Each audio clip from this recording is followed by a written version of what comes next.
क्यों हो गया इन एक्टर्स का करियर बर्बाद? आखिर कॉमेडी एक्टर्स बनना कोई गुनाह तो नहीं। जब एक दौर था बॉलीवुड में कॉमेडी फिल्मों की बरसात हुआ करती थी और इन एक्टर्स का करियर पीक पर था और हंसते हंसते जबड़े और पेट में दर्द करने लगता था। तो ऐसा क्या हुआ कि आज एक भी कॉमेडी फिल्में नहीं बनती? राजपाल यादव, परेश रावल जैसे कॉमेडी के बादशाह, इनको देखे सालों साल बीत जाते बट अब कहीं नजर नहीं आते। तो आज की वीडियो में आपका भाई बॉलीवुड का वो राज खोलेगा जिसके बारे में किसी ने नहीं बताया।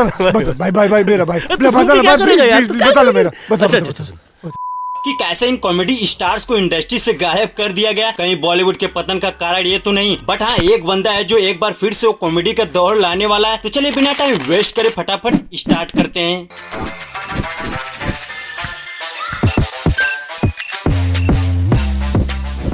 90s के टाइम पर जब साउथ मारधाड़ जैसी फिल्में बना रहा था और इतने ओवर रेटेड एक्शन की ग्रेविटी भी शर्मा जाए, उस टाइम पर बॉलीवुड अपनी विविधता के लिए जाना जाता था। यानी बॉलीवुड में सभी प्रकार की फिल्में बनती थी, एक्शन, थ्रिलर, रोमांस, कॉमेडी। हालांकि सिनेमा इतिहास में हर प्रकार की फिल्मों का दौर आता गया। पहले कोई मास फिल्म हिट हुई तो सब उसी दौर में लग जाते थे, फिर उसके बाद रोमांस ड्रामा हिट हुआ तो लगातार रोमांटिक फिल्में आने लगती थी। 90s के दशक में एक ऐसे डायरेक्टर की एंट्री हुई जिसने सिनेमा का रुख कॉमेडी की तरफ मोड़ा, डेविड धवन, जिन्होंने गोविंदा के अंदर उस कलाकार को पहचाना जो आगे चलकर कॉमेडी का बादशाह बनने वाला था। डेविड धवन ने गोविंदा को लेकर एक फिल्म बनाई 16 और शबनम, जो एक कॉमेडी लव स्टोरी थी, बट उसके अंदर गोविंदा के कॉमेडी अंदाज के लोग दीवाने हो गए। फिर क्या, डेविड धवन और गोविंदा की जोड़ी ने इतिहास रच दिया। फिर आंखें, राजा बाबू, कूली नंबर 1, बड़े मियाँ छोटे मियाँ, हसीना मान जाएगी, पार्टनर जैसी कई सुपरहिट फिल्में दी। हालांकि 90s के दशक में डेविड धवन ने भले ही कॉमेडी फिल्मों से एंट्री मारी, बट जो भौकाल होना चाहिए वो हो नहीं पाया, क्योंकि एक और कॉमेडी डायरेक्टर का जो आना बाकी था, प्रियदर्शन। जी हाँ, प्रियदर्शन, जो कि मलयालम सिनेमा के जाने माने डायरेक्टर, जिन्होंने बॉलीवुड में एक से एक बेहतरीन फिल्में दी। यानी साउथ के डायरेक्टर ने हिंदी फिल्मों से ऐसा धमाल मचाया कि उन्हें आज भी याद किया जाता है। प्रियदर्शन ने सबसे पहले बॉलीवुड में सन 2000 में एंट्री मारी हेरा फेरी से, जिसके बारे में आप लोग जानते ही होंगे किस तरह कल्ट क्लासिक फिल्म साबित हुई थी, जिसे सिनेमा जगत में अमर माना जाता है। और पहली बार उस टाइम पर लोगों को ये तिगड़ी काफी पसंद आई। अक्षय कुमार, सुनील शेट्टी, परेश रावल। और इस फिल्म ने दो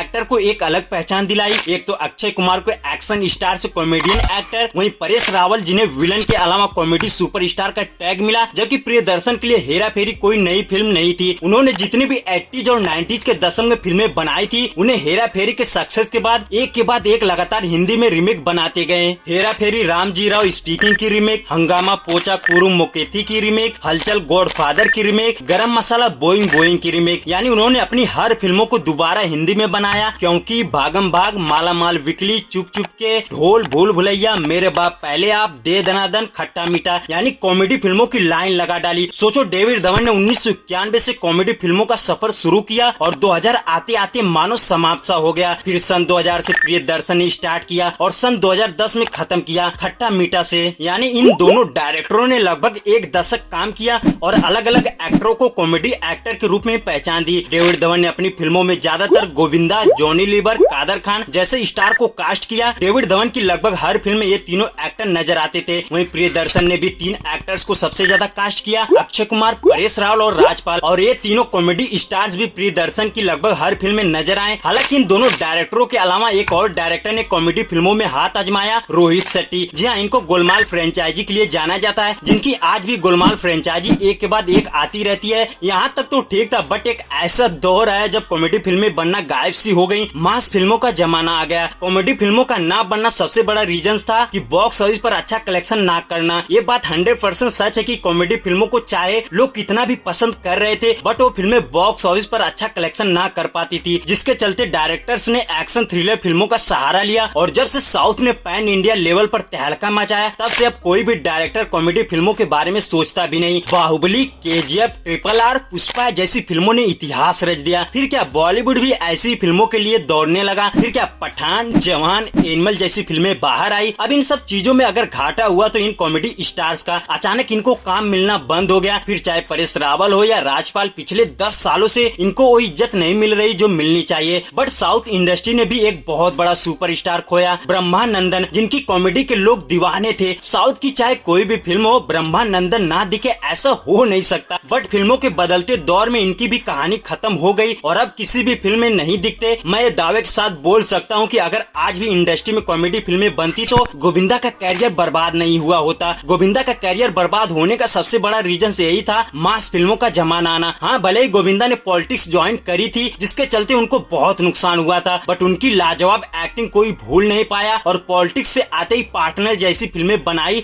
और सुपर हिट भी हो गई, जिसमें गोविंदा के रोल को खूब पसंद किया गया। बट आज वो फिल्मों में नहीं दिखते क्योंकि उनके टाइप की फिल्में नहीं बनती, क्योंकि उनका जो ऑरा सेट हुआ था एक कॉमेडी स्टार्स के रूप में। बट आज मास फिल्मों के जमाने में उनका क्या काम। और यही नहीं, गोविंदा के अलावा अक्षय कुमार के साथ भी ऐसा होने वाला था, जो बीच में फिल्मी दुनिया छोड़ रहे थे, लंदन जा रहे थे बिजनेस करने के लिए। बट अक्षय कुमार का इंडस्ट्री में अब तक टिके रहने का कारण ये था कि उन्होंने समय के अनुसार खुद को बदल लिया। वह बीच बीच में एक्शन, सोशल मैसेज टाइप की फिल्में बनाई जिसमें पब्लिक उन्हें भूल नहीं पाई, जैसा कि पैडमैन और टॉयलेट एक प्रेम कथा जैसी फिल्में उनके लाइफ के लिए बहुत कारगर साबित हुई। बट वो कहते हैं ना, समय का चक्र जब घूमता है तो समय नहीं लगता। एक बार फिर ये दौर बदलेगा। आई थिंक अब अक्षय कुमार उस दौर को एक बार फिर से पर्दे पर उतारने वाले हैं, क्योंकि उनकी जितनी भी कॉमेडी सुपर हिट फिल्में थी सबके सीक्वल पर एक के बाद एक काम करना शुरू कर दिया है। अगर अक्षय कुमार की अपकमिंग फिल्मों को देखे तो Hera Pheri 3, Welcome to the Jungle, Housefull 5, Awara पागल दीवाना 2 जैसी फिल्में लाइन में लगी हुई हैं। बट सबसे एक सवाल, क्या वो हेरा फेरी वाला राजू फिर वैसा जादू कर पाएगा? क्या अक्षय कुमार की वो बेहतरीन कॉमेडी अब सबको पसंद आएगी? और अक्षय कुमार ही नहीं बल्कि ये सारे स्टार्स, परेश रावल, राजपाल, गोविंदा, क्योंकि जो ये पहले रोल मस्ती में किया करते थे, अब उसी रोल को निभाना उनके लिए चैलेंजिंग का बात होगा, क्योंकि बढ़ती उम्र के चलते कला का पतन होता चला जाता है। मुझे ऐसा नहीं लगता कि राजपाल यादव को कोई देखते हंस दे, क्योंकि पहले उनका वो बॉडी लैंग्वेज भी फिट बैठता था, बट अब ऐसा नहीं। बॉलीवुड ने इन स्टार्स के टैलेंट को बहुत वेस्ट किया है, क्योंकि भाई 10 साल कुछ कम नहीं होते। अगर इन स्टार से 10 साल में चाहते तो कई सुपर हिट कॉमेडी फिल्में बना डालते। आज भी जिस बंदे को कॉमेडी फिल्में देखने का मन कहता है तो यूट्यूब पर वही पिछली फिल्मों को लगा कर देखता है। वेल, जो भी I really miss this actors. वहीं आपको क्या कहना है इन कॉमेडी एक्टर्स के बारे में? आपकी क्या राय है? कमेंट सेक्शन में जरूर बताएं। हाँ, पसंद आया तो लाइक करना,